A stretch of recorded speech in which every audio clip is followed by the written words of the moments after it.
Hello students, कैसे हैं आप लोग? आई होप आप लोगों की पढ़ाई बहुत अच्छी चल रही होगी। देखिए, आज हम लोग भारतीय राज्य व्यवस्था के कुछ बहुत ही महत्वपूर्ण क्वेश्चन सॉल्व करने वाले हैं। तो चलिए शुरू करते हैं। ये सारे ही क्वेश्चन याद रखिएगा, आपके एग्जाम के लिए बहुत ज़्यादा इंपॉर्टेंट है। तो चलिए शुरू करते हैं। देखिए, लिखा है भारत में संसद का तात्पर्य क्या है? तो याद रखिएगा कि जो संसद का तात्पर्य है वह क्या होता है। तो संसद जो है वो 3 चीज़ों से मिलकर बनती है: लोकसभा, राज्यसभा और राष्ट्रपति। यानी कि ऑप्शन नंबर ए जो हो जाएगा ये इसका करेक्ट आंसर होगा।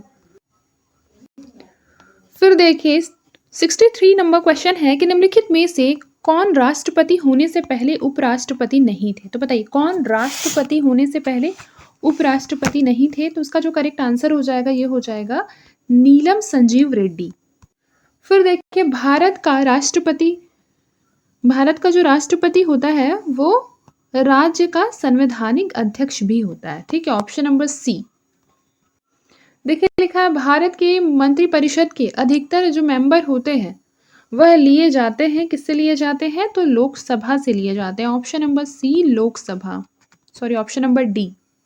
देखिए, फिर लिखा हुआ है राज्यपाल का वेतन किस कोष से आता है? तो याद रखिए राज्यपाल का जो वेतन है वह राज्य की संचित निधि से आता है। राज्यपाल का वेतन किससे आता है? राज्य की संचित निधि से आता है। फिर देखिए, भारत का जो प्रधानमंत्री है, भारत का प्रधानमंत्री सत्ता दल का अध्यक्ष हो सकता है। ऑप्शन नंबर सी सत्ता दल का अध्यक्ष हो सकता है।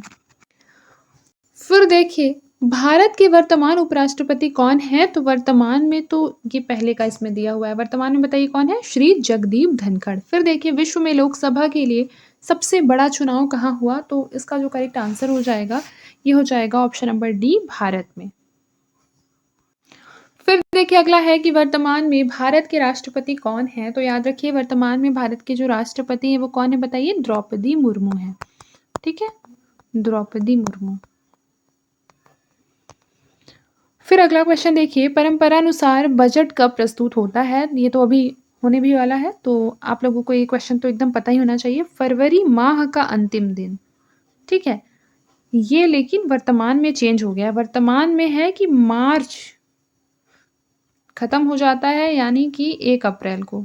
ठीक है, जहाँ तक मुझे पता है 1 अप्रैल को होता है, एक बार आप लोग देख लीजिएगा, मार्च खत्म होने के पश्चात होता है। देखिए, लिखा है केंद्र राज्य संबंध किस अनुसूची में है? तो केंद्र राज्य संबंध जो है वो 7वीं अनुसूची में है। किसमें? 7वीं अनुसूची में, जिसमें कि संघ सूची, संवत्ति सूची और राज्य सूची के बारे में दिया गया है। फिर देखिए, भारतीय संविधान की 9वीं अनुसूची परिवर्धित हुई, तो इसका जो करेक्ट आंसर हो जाएगा ये हो जाएगा प्रथम संशोधन के द्वारा। फिर निम्नलिखित में से कौन भारत के प्रधानमंत्री बनने से पूर्व किसी राज्य के मुख्यमंत्री नहीं रहे थे? तो उसका करेक्ट आंसर हो जाएगा ऑप्शन नंबर ए चंद्रशेखर। सर्वोच्च न्यायालय के न्यायाधीश को उसके पद से कौन हटा सकता है? तो उसका करेक्ट आंसर हो जाएगा ऑप्शन नंबर सी संसद के परामर्श पर राष्ट्रपति। ऑप्शन नंबर सी संसद के परामर्श पर राष्ट्रपति। देखिए, फिर अगला क्वेश्चन क्या है? अगला क्वेश्चन कह रहा है कि भारत का प्रथम नागरिक कौन होता है? तो हम सबको पता है कि भारत का जो प्रथम नागरिक है वो राष्ट्रपति होते हैं। देखिए, संघ लोक सेवा आयोग के किसी सदस्य को हटाया जा सकता है, कैसे? राष्ट्रपति के द्वारा, क्योंकि उनकी नियुक्ति भी कौन करता है? राष्ट्रपति करते हैं।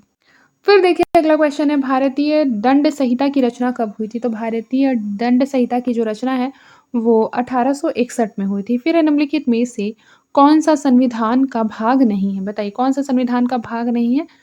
तो दल बदल विरोधी कानून जो है वो संविधान का भाग नहीं है, बल्कि दल बदल विरोधी कानून किस में है? भारत की अनुसूची में है ना, ये 10वीं अनुसूची में। उसके अतिरिक्त जो नीति निर्देशक तत्व, मौलिक अधिकार और जो प्रस्तावना दिए हुए हैं वो मौलिक अधिकार के भाग है, मतलब कि संविधान के भाग है, सॉरी। फिर देखिए, लोकसभा का चुनाव लड़ने के लिए किसी भी व्यक्ति की न्यूनतम आयु कितनी होनी चाहिए? तो याद रखिए, लोकसभा का चुनाव लड़ने के लिए किसी भी व्यक्ति की जो न्यूनतम आयु है वह लगभग कितनी होनी चाहिए? 25 वर्ष होनी चाहिए। मैंने आपको बताया है। ठीक है, लोकसभा के लिए 25 वर्ष और राज्यसभा के लिए 30 वर्ष। लेकिन हाँ, राष्ट्रपति या राज्यपाल बनना है तो उसके लिए 35 वर्ष होना अनिवार्य है। देखिए, लोकसभा की अधिकतम कितनी सीटें निश्चित है? तो लोकसभा की मैंने आपको बताया ना कि कितनी सीटें निश्चित है, बताइए 552। ठीक है, और राज्यसभा की 250। देखिए, लिखा है संविधान सभा के अस्थायी अध्यक्ष कौन थे? तो बताइए संविधान सभा के अस्थायी अध्यक्ष कौन थे? तो सच्चिदानंद सिन्हा। ये क्वेश्चन जो है ना, ये यूपीएससी 2024 में पूछा गया था, ये यूपीएससी 2024 में। गुट निरपेक्ष आंदोलन की त्रिमूर्ति थी, तो बताइए गुट निरपेक्ष आंदोलन की जो त्रिमूर्ति थी वह थी नेहरू, नासिर, टीटो। नेहरू, नासिर, टीटो। देखिए लिखा है भारत की विदेश नीति का सबसे प्रमुख सिद्धांत है, तो बताइए भारत की विदेश नीति का जो सबसे प्रमुख सिद्धांत है वह है गुट निरपेक्षता। आप लोगों को पता होगा गुट निरपेक्षता क्या होता है, हम लोगों ने बचपन में भी पढ़ा है ये चीज़ और आज भी पढ़ते हैं। ये मुझे आप कमेंट बॉक्स में बताएंगे कि गुट निरपेक्षता की नीति क्या है, ठीक है, और सब अच्छे अच्छे से एक्सप्लेन करेंगे और जो सबसे अच्छा एक्सप्लेन करेगा उसको मैं वेरी गुड दूंगी। फिर देखिए लिखा है पंचशील के सिद्धांतों का प्रतिपादन हुआ था, तो बताइए पंचशील के सिद्धांतों का जो प्रतिपादन हुआ था वह कब हुआ था, तो याद रखिए 29 जून 1954 में, ये डेट याद रखिएगा, ठीक है, 29 जून 1954। फिर अगले क्वेश्चन की ओर बढ़ते हैं। लिखा है कि विश्व शांति के लिए भारत ने विरोध किया है सैनिक गठबंधनों का। ऑप्शन नंबर बी, सैनिक गठबंधनों का। लिखा है भारत और अमेरिका के बीच विवाद का सबसे मुख्य कारण क्या रहा है, तो याद रखिए कश्मीर के प्रसंग में भारत के न्यायपूर्ण पक्ष का विरोध। सोवियत संघ का अवसान और 15 नवीन स्वतंत्र गणराज्यों का उदय कब हुआ था, तो उसका करेक्ट आंसर हो जाएगा 89 का, ये हो जाएगा 1990। याद रखिएगा कि सोवियत संघ का अवसान और 15 नवीन स्वतंत्र गणराज्यों का उदय 1990 में हुआ था। भारत संयुक्त राष्ट्र संघ का सदस्य कब बना, तो भारत संयुक्त राष्ट्र संघ का जो मेंबर है वो 1945 में बना था। ये चीज याद रखिएगा, आज़ादी से पहले ही भारत संयुक्त राष्ट्र संघ का मेंबर बन चुका था। ये चीज़ एकदम याद ही रखना है क्योंकि समटाइम्स क्या होता है ना, स्टेटमेंट वाले क्वेश्चन में ऐसे बना के पूछ देता है और हमें क्या लगता है कि नहीं ऐसा नहीं हो सकता है, मतलब कंफ्यूज होने लगते हैं हम, ठीक है। कोई भी चीज़ अगर हमें एग्जैक्ट पता ना हो तो कन्फ्यूज़न होता ही है, ठीक है। तो इसलिए हमें क्या करना है, एकदम इसको कंठस्थ कर लेना है। देखिए लिखा है निर्गुट देशों का पहला शिखर सम्मेलन हुआ था, बताइए निर्गुट देशों का पहला शिखर सम्मेलन हुआ था कब, तो ये हो जाएगा Belgrade. Option number A, Belgrade. फिर निम्न में से कौन सा देश जो है वो सार्क का सदस्य नहीं है, तो बताइए सार्क का सदस्य कौन नहीं है, तो याद रखिएगा इसका करेक्ट आंसर हो जाएगा America. Option number A, America. संविधान सभा का प्रथम अधिवेशन कहाँ हुआ, बताइए संविधान सभा का प्रथम अधिवेशन जो है वो कहाँ हुआ। ऑप्शन नंबर डी, दिल्ली में। फिर है निम्नलिखित में से किसका प्रावधान संविधान में नहीं है, बताइए किसका प्रावधान जो है वो संविधान में नहीं है, तो ऑप्शन नंबर डी, योजना आयोग का जो प्रावधान है वो, योजना आयोग का प्रावधान ये संविधान में नहीं है, ठीक है, मतलब संविधानेतर जो इकाई है योजना आयोग, ठीक है। योजना आयोग कौन सी इकाई है, संविधानेतर, यानी संविधान से इतर। फिर देखिए भारत एक है, भारत क्या है, भारत जो है वो धर्मनिरपेक्ष राष्ट्र है। भारत क्या है, धर्मनिरपेक्ष राष्ट्र। फिर देखिए भारतीय संविधान के किस अनुच्छेद में प्रेस की स्वतंत्रता दी गई है, तो याद रखिए प्रेस की स्वतंत्रता दी गई है 19(1) में, ठीक है, यानी कि आर्टिकल नंबर 19 क्लॉज 1 में क्या दिया गया है, भारतीय संविधान के प्रेस की स्वतंत्रता, ठीक है। क्या है अगला क्वेश्चन है कि भारतीय संविधान क्या है, तो भारतीय संविधान जो है वह अंशतः कठोर एवं अंशतः लचीला है, यानी कि कठोर और लचीलापन का एक मिश्रण है भारतीय संविधान। भारतीय संविधान में कुल कितने भाग हैं, तो भारतीय संविधान में कुल कितने भाग हैं, 22 भाग हैं। फिर देखिए वर्तमान में भारतीय संविधान में कुल कितनी अनुसूचियां हैं, तो ये हो जाएगा ऑप्शन नंबर सी, 12 अनुसूचियां हैं, ठीक है। आप लोगों को 12 एकदम कंठस्थ एकदम याद होना चाहिए, ठीक है। फिर लिखा है कि राष्ट्रीय संविधान के किस अनुच्छेद के अंतर्गत लोकसभा को भंग कर सकता है, तो याद रखिए इसका जो करेक्ट आंसर हो जाएगा ये हो जाएगा अनुच्छेद 85। 85 के अंतर्गत क्या है कि राष्ट्रीय संविधान में यह उल्लेख किया गया है आर्टिकल नंबर 85 में कि उसके अंतर्गत लोकसभा को भंग कर सकता है, ठीक है।